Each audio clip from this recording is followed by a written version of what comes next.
Good morning everyone, welcome to knowledge account. আমরা দেখব 23 ফেব্রুয়ারি 2026 important current affairs, তার সাথে সাথে রিলেটেড স্ট্র্যাটেজিকে। যেমন আজকে প্রথম প্রশ্ন আমাদের, 2026 সালে ভারত কততম দেশ হিসাবে মার্কিন নেতৃত্বাধীন প্যাক্স সিলিকা ঘোষণাপত্রে স্বাক্ষর করেছে? খুব ইম্পর্টেন্ট এটা একটা কারেন্ট অ্যাফেয়ার্স, যারা যারা বিশেষ করে রেলওয়ে এবং এসএসসি এক্সাম দেবে তাদের জন্য। তো দেখো, 10th কান্ট্রি হিসাবে, অর্থাৎ দশম দেশ হিসাবে মার্কিন নেতৃত্বাধীন প্যাক্স সিলিকা ঘোষণাপত্রে স্বাক্ষর করেছে আমাদের ভারত। নিউ দিল্লিতে অনুষ্ঠিত হয়েছিল, আমরা জানি, ইন্ডিয়া এআই ইম্প্যাক্ট সামিট 2026। এটাতে ভারত আর মার্কিন যুক্তরাষ্ট্র এই ঐতিহাসিক প্যাক্স সিলিকা ঘোষণাপত্রে স্বাক্ষর করেছে। এই চুক্তিতে সই করার মাধ্যমে ভারত এই মার্কিন নেতৃত্বাধীন কৌশলগত জোটের 10th মেম্বার হলো। মূল লক্ষ্য সেটা হচ্ছে সেমিকন্ডাক্টর এবং এআই নিয়ে, মানে কৃত্রিম বুদ্ধিমত্তা আর সেমিকন্ডাক্টর প্রযুক্তির বিশ্বব্যাপী সাপ্লাই চেনকে আরও সিকিউর করা এবং আরও শক্তিশালী করা, আরও এম্পাওয়ার করা। অত্যাধুনিক প্রযুক্তি তৈরির জন্য প্রয়োজনীয় ক্রিটিক্যাল মিনারেলস বা বিরল খনিজ সম্পদের জোগাড় নিশ্চিত করা। প্যাক্স সিলিকা কি জিনিসটা একবার দেখে নাও। এটা বিশ্বের বিশ্বস্ত গণতান্ত্রিক দেশগুলোর একটা জোট। এর লক্ষ্য সিলিকন স্ট্যাক সুরক্ষিত করা, মাটির গভীরের যে খনিজ সম্পদ সেখান থেকে শুরু করে ল্যাবের সেমিকন্ডাক্টর চিপ এবং এআই সব কিছুর সাপ্লাই চেন নিজেদের নিয়ন্ত্রণে রাখা। কেন এই জোট? যাতে কোনো নির্দিষ্ট দেশ প্রযুক্তির বাজার দখল করে অন্য দেশকে ব্ল্যাকমেল বা চাপ প্রয়োগ করতে না পারে। মুক্ত আর গণতান্ত্রিক সমাজই হবে এই প্রযুক্তির নিয়ন্ত্রক।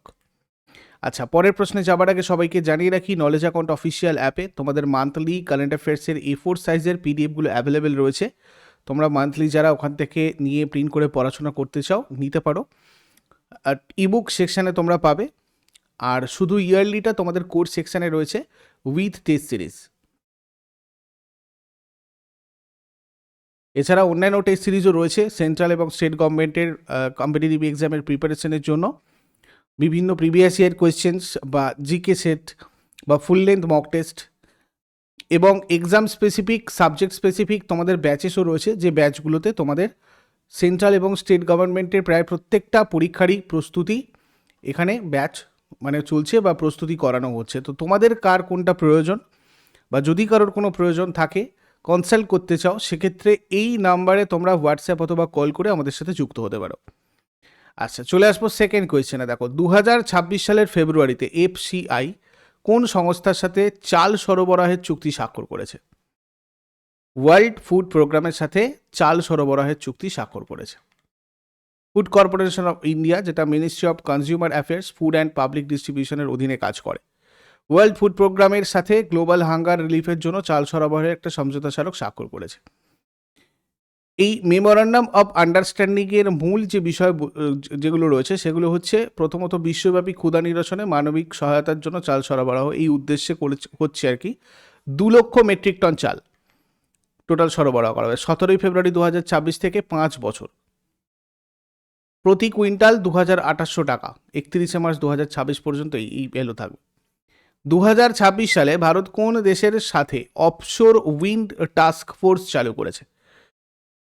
ইউকের সাথে করেছে ইউনাইটেড কিংডম, যুক্তরাজ্য।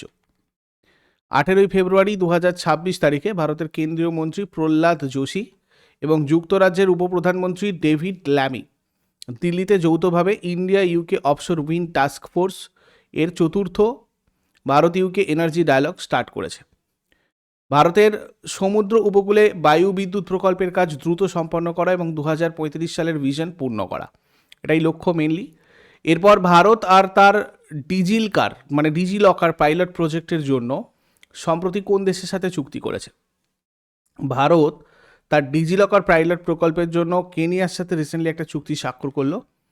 কেনিয়ার নাগরিক, শিক্ষার্থী এবং ব্যবসার জন্য নিরাপদ ডিজিটাল স্টোরেজ আর অফিসিয়াল নথিপত্র রিয়েল টাইম যাচাইকরণ নিশ্চিত করার উদ্দেশ্যে এই সলিউশনটা ভারতের জাতীয় গভর্নেন্স বিভাগ এবং কেনিয়ার তথ্য যোগাযোগ আর ডিজিটাল অর্থনীতি মন্ত্রণালয় যৌথভাবে তৈরি করবে। কেনিয়ার অফিসিয়াল নাম হচ্ছে কেনিয়া প্রজাতন্ত্র, কেনিয়া রিপাবলিক। এটা পূর্ব আফ্রিকার একটা দেশ। 1963 সালে স্বাধীনতা লাভ করেছিল। এর রাজধানী নাইরোবি, মুদ্রা কেনিয়ান সেলিং, আর সরকারি ভাষা সোয়াহিলি এবং ইংরাজি। রাষ্ট্রপতি উইলিয়াম রুটো রয়েছেন বর্তমানে। ডিজি লকার উদ্বোধন করা হয়েছিল 1 জুলাই 2015-তে আমাদের প্রধানমন্ত্রী নরেন্দ্র মোদী কর্তৃক ডিজিটাল ইন্ডিয়ার কর্মসূচির অংশ হিসাবে। এর জন্য যে নোডাল মন্ত্রণালয় রয়েছে সেটা হচ্ছে ministry of electronics and information technology. নাগরিকদের ডিজিটাল ক্ষমতায়ন আর কাগজবিহীন প্রশাসন পেপারলেস গভর্নেন্স নিশ্চিত করার লক্ষ্যে এটা করা হয়েছিল 2015 থেকে। আইনি বৈধতা যেগুলো মানে রয়েছে ডিজি লকারে ইস্যুকৃত ডিজিটাল নথি, তারপর ইনফরমেশন টেকনোলজি যে রুলস 2016 তার রুল 9A অনুযায়ী মূল কাগজপত্রের সমতুল্য হিসেবে স্বীকৃত এই মানে ডিজি লকার। আচ্ছা, হ্যামার ওয়েপন সিস্টেম তৈরির জন্য বেল কোন দেশের স্যাফরান কোম্পানির সাথে চুক্তি করেছে? ফ্রান্সের সাথে। 16 ফেব্রুয়ারি 2026-এ ভারতের ভারত ইলেকট্রনিক্স লিমিটেড এবং ফ্রান্সের স্যাফরান ইলেকট্রনিক্স অ্যান্ড ডিফেন্স এর যৌথ উদ্যোগ চুক্তিতে সই করেছে। এই দুই কোম্পানি মিলে ভারতে হ্যামার ওয়েপন সিস্টেমের গাইডেন্স কিট তৈরি, রক্ষণাবেক্ষণ এবং মেরামতের কাজ করবে। এটা একটা 50:50 ইকুইটি পার্টনারশিপ, অর্থাৎ দুই কোম্পানির সমান অধিকার থাকবে। সেন্টার অফ এক্সেলেন্স হবে পুনেতে, এরা অত্যাধুনিক একটা কেন্দ্র তৈরি করা হবে এর জন্য। হ্যামার হচ্ছে highly agile modular munition extended range, এটা ফুল ফর্ম। এটা আসলে গাইডেড বোম সিস্টেম, সাধারণ বোমাকেও একটা নিখুঁত নিশানায় আঘাত হানতে সক্ষম মিসাইলে রূপান্তর করতে পারে। প্রায় 70 কিলোমিটার দূর থেকে শত্রুর বাংকার বা চলন্ত লক্ষ্যবস্তু ধ্বংস করতে পারে। বর্তমানে এটা রাফায়েল যুদ্ধবিমান ব্যবহার করা হয়, মানে এই যুদ্ধবিমানে থাকে, এবং ভারতীয় দেশীয় যুদ্ধবিমান LCA তেজাসেও রয়েছে। অপারেশন সিন্ধু যেটা আগের বছর হয়েছিল আমাদের 7 মে, আর মানে পিওকে জঙ্গি পরিকাঠামো ধ্বংস করতে, সেখানে এই হ্যামার অস্ত্রটা সফলভাবে ব্যবহার করা হয়েছিল। ভারত ইলেকট্রনিক্স লিমিটেড সম্পর্কে একটু দেখে রাখো। এটা ভারতের প্রতিরক্ষা ব্যবস্থাকে স্বনির্ভর করতে 1954-এ বেঙ্গালুরুতে প্রতিষ্ঠিত হয়েছিল। এটা প্রতিরক্ষা মন্ত্রকের অধীনে একটা অত্যন্ত গুরুত্বপূর্ণ সংস্থা। এটা ভারতের নবরত্ন কোম্পানি। চেয়ারম্যান আর ম্যানেজিং ডিরেক্টর রয়েছেন মনোজ জৈন। তারপর 2026 সালে কোন রাজ্য বা কেন্দ্রশাসিত অঞ্চল জমির জন্য ভূ আধার ব্যবস্থা চালু করেছে? এটা করেছে তোমার হচ্ছে দিল্লি। 2026 সালের ফেব্রুয়ারিতে দিল্লি সরকার জমির রেকর্ডে স্বচ্ছতা আনতে এবং জালিয়াতি রুখতে ভূ আধার ব্যবস্থা চালু করার ঘোষণা দিয়েছে। ঠিক যেমন আমাদের প্রত্যেকের 12 সংখ্যার আধার নম্বর থাকে, তেমন দিল্লির প্রতিটা জমির পার্সেল বা খণ্ডকে একটা 14 সংখ্যার একটা ইউনিক আইডেন্টিফিকেশন নাম্বার দেওয়া হবে। একেই বলা হচ্ছে ULPIN, অর্থাৎ unique land parcel identification number. কিভাবে কাজ করবে? প্রতিটা জমির একটা নির্দিষ্ট জিও রেফারেন্স কোড থাকবে, যেটা বলা হলো, যার ফলে জমির মালিকানা যাচাই করা সহজ হবে। ড্রোন সার্ভে এবং হাই রেজলিউশন ইমেজিংয়ের মাধ্যমে প্রায় 2 টেরাবাইট ডেটা ব্যবহার করে নিখুঁত ম্যাপ তৈরি করা হচ্ছে। এটা মানে সমিত যে SBA MITVA যে স্কিম আমাদের, সে তার অধীনে প্রথম ধাপে দিল্লির 48টা গ্রামে শুরু হয়েছে। ধীরে ধীরে পুরো দিল্লিতে এটা কার্যকর হবে। এর ফলে জমি কেনা বেচায় জালিয়াতি বন্ধ হবে এবং মালিকানা নিয়ে দীর্ঘদিনের আইনি লড়াই আর বিতর্ক দূর হবে। এরপর 2026 সালের ফেব্রুয়ারিতে অমিত শাহ কোন গ্রাম থেকে VVP2 লঞ্চ করেছেন? আসামের নাথনপুর থেকে।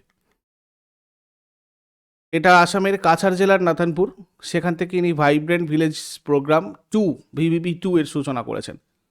উদ্দেশ্য কি? ভারতের সীমান্ত এলাকার গ্রামগুলোতে আধুনিক পরিষেবা পৌঁছে দেওয়া, কর্মসংস্থান তৈরি করা আর সীমান্ত সুরক্ষা আরও মজবুত করা। এটা বিকশিত ভারত একটা 2047 তারই একটা অংশ। এর জন্য 6,839 কোটি টাকা বরাদ্দ করা হয়েছে 2028-29 ফিনান্সিয়াল ইয়ার পর্যন্ত। গড়ে প্রত্যেকটা গ্রামের উন্নয়নের জন্য প্রায় 3 কোটি টাকা করে খরচ করা হবে। ভারতের 15টা রাজ্য, 2টো কেন্দ্রশাসিত অঞ্চলের প্রায় 1954টা সীমান্ত গ্রামকে এই প্রকল্পের আওতায় আনা হয়েছে। এর ফলে সীমান্ত এলাকার মানুষ গ্রাম ছেড়ে শহরে চলে আসা বন্ধ করবেন, যেটা দেশের নিরাপত্তার জন্য অত্যন্ত জরুরি। এরপর 2026 সালের জানুয়ারি মাসে ভারতের বেকারত্বের হার, আনএমপ্লয়মেন্ট রেট কত শতাংশে পৌঁছেছে? 5%। 2026 সালের জানুয়ারি মাসের লেটেস্ট রিপোর্ট অনুযায়ী ভারতে বেকারত্বের হার আগের মাসের তুলনায় কিছুটা বৃদ্ধি পেয়েছে। বেকারত্বের হার 2025 সালের ডিসেম্বরে ছিল 4.8%, আর 2026-এ সেটা হয়েছে 5%। গ্রামাঞ্চলে বেকারত্ব 3.9% থেকে বেড়ে হয়েছে 4.2%, আর শহরাঞ্চলে 6.7% থেকে বেড়ে হয়েছে 7%। LF পিআর দেখো, লেবার ফোর্স পার্টিসিপেশন রেট, কর্মশক্তিতে অংশগ্রহণের হার সামান্য কমে দাঁড়িয়েছে 55.9% হয়েছে, যেটা আগে ছিল 56.1%। আর ওয়ার্কার পপুলেশন রেশিও জাতীয় পর্যায়ে বর্তমানে শ্রমিক জনসংখ্যা অনুপাত যেটা, এটা হচ্ছে 53.1%। এরপর মিজোরামের মুখ্যমন্ত্রী লালদুহমা সম্প্রতি কোন নদীর উপর ফেইথ ব্রিজ উদ্বোধন করেছেন? ফেইথ ব্রিজ বলে একটা ব্রিজ উদ্বোধন করেছেন লখনৌতই নদীতে। 17 ফেব্রুয়ারি 2026 মিজোরামের মুখ্যমন্ত্রী লালদুহমা আইজলে লাংনৈতি নদীর ওপর নবনির্মিত লেংটেকাই ব্রিজ উদ্বোধন করেছেন, যেটার নামকরণ করা হয়েছে ফেইথ ব্রিজ। এই ব্রিজটা আইজল, লেংপুই বিমানবন্দর এবং ত্রিপুরার সীমান্তবর্তী মামিত জেলার মধ্যে যোগাযোগ ব্যবস্থাকে অনেক সহজ আর শক্তিশালী করবে। পুরনো একটা বেইলি ব্রিজ বলে একটা ছিল, যার বিকল্প হিসেবে এটা কাজ করবে। এটা প্রায় 43.83 কোটি টাকা খরচা করে তৈরি করা হয়েছে এবং এটা 100 মিটার লম্বা, 7.5 মিটার চওড়া স্টিল ব্রিজ তৈরি করা হয়েছে। দুপাশে 1.5 মিটারের একটা করে ফুটপাথ রয়েছে। এরপর 2026 সালের ফেব্রুয়ারিতে উত্তরপ্রদেশের কোন শহরে আন্তর্জাতিক ক্রিকেট স্টেডিয়াম তৈরির জন্য চুক্তি হয়েছে? গোরক্ষপুর। 2026 সালের ফেব্রুয়ারিতে উত্তরপ্রদেশ সরকার এবং ইন্ডিয়ান অয়েল কর্পোরেশন লিমিটেড এর মধ্যে গোরক্ষপুরে একটা আন্তর্জাতিক ক্রিকেট স্টেডিয়াম তৈরির জন্য মেমোরান্ডাম অফ আন্ডারস্ট্যান্ডিং স্বাক্ষরিত হয়েছে। লখনৌতে মুখ্যমন্ত্রী যোগী আদিত্যনাথের উপস্থিতিতে এই চুক্তি সম্পন্ন হয়েছে। এই স্টেডিয়ামে একসাথে 30,000 দর্শক বসে খেলা দেখতে পারবেন। প্রকল্পটার মোট খরচ ধরা হয়েছে 339 কোটি টাকা। এর মধ্যে তেল সংস্থাগুলো মোট 100 কোটি টাকা দিচ্ছে, 60 কোটি টাকা IOCL CSR ফান্ড থেকে, আর BPCL 30 কোটি টাকা, আর HPCL 10 কোটি টাকা। এরপরে সম্প্রতি কোন দক্ষিণ আমেরিকান দেশ রাজনৈতিক ক্ষমা বিল অনুমোদন করেছে? ভেনেজুয়েলা। ভেনেজুয়েলার সংসদ সম্প্রতি একটি ঐতিহাসিক রাজনৈতিক ক্ষমা বিল পাশ করেছে। এর ফলে দেশটাতে কারাবন্দী রাজনেতা, মানবাধিকার কর্মী এবং আইনজীবীদের মুক্তির পথ প্রশস্ত হয়েছে। বিলের মূল দিক যেগুলো, মানে 1999 সাল থেকে শুরু করে বিভিন্ন রাজনৈতিক সংঘাতের সময় যারা অভিযুক্ত হয়েছিলেন তাদের পূর্ণ ক্ষমা করা। ভেনেজুয়েলার দক্ষিণ আমেরিকার একটা দেশ, কারাকাস হচ্ছে রাজধানী, সরকারি ভাষা স্প্যানিশ। ভেনেজুয়েলান বলিভার হচ্ছে মুদ্রা, কারেন্সি। আর এটা পূর্ব দিকে গায়ানা, পশ্চিমে কলম্বিয়া, দক্ষিণে ব্রাজিল আর উত্তরে ক্যারিবিয়ান সাগর দ্বারা সীমাবদ্ধ। পৃথিবীর উচ্চতম জলপ্রপাত অ্যাঞ্জেল ফলস এটা এখানেই রয়েছে ভেনেজুয়েলায়। দক্ষিণ আমেরিকার অন্যতম বড় হ্রদ লেক মারাকাইবো, সেটাও এখানে রয়েছে। এবার আগের দিনে হোমওয়ার্কের কোয়েশ্চেনগুলো দেখে নাও। গণপরিষদের সাংবিধানিক উপদেষ্টা স্যার বেনেগাল নরসিংহ রাও বা BN রাও ছিলেন, আর গণপরিষদ জাতীয় পতাকা গ্রহণ করেছিল 1947 22 জুলাইয়ে। আর আজকে তোমাদের জন্য প্রশ্ন থাকবে, জালিয়ানওয়ালাবাগ হত্যাকাণ্ডের প্রতিবাদে গান্ধীজি কোন সম্মান ফিরিয়ে দেন? আর স্বাধীন ভারতের প্রথম গভর্নর জেনারেল কে ছিলেন? শেষকালে কমেন্টে জানাও। চট করে আগের দিনেরগুলো কুইক রিভাইজ করে নেবো, যারা যারা লাইভে রয়েছে অ্যান্সার করার চেষ্টা করো। 22 ফেব্রুয়ারি 2026 এর কোয়েশ্চেন্স কী ছিল? 2025 সালে এই Our Lady of Grace Cathedral চার্চটা ইউনেস্কোর কোন পুরস্কার পেয়েছে? Award of merit. সংযুক্ত আরব আমিরাত কোন বিষয়ের চিকিৎসায় নতুন জিন থেরাপি শুরু করেছে? অটিজম আর বিরল স্নায়বিক রোগ। ভারত আর নেপালের মধ্যে সম্প্রতি কোন বিষয়ে চুক্তি স্বাক্ষরিত হয়েছে? অপরাধমূলক বিষয়ে পারস্পরিক আইনি সহায়তা। বিহারের নতুন আন্তর্জাতিক বিমানবন্দরটা কোন জেলায় তৈরি হতে চলেছে? সোনপুর।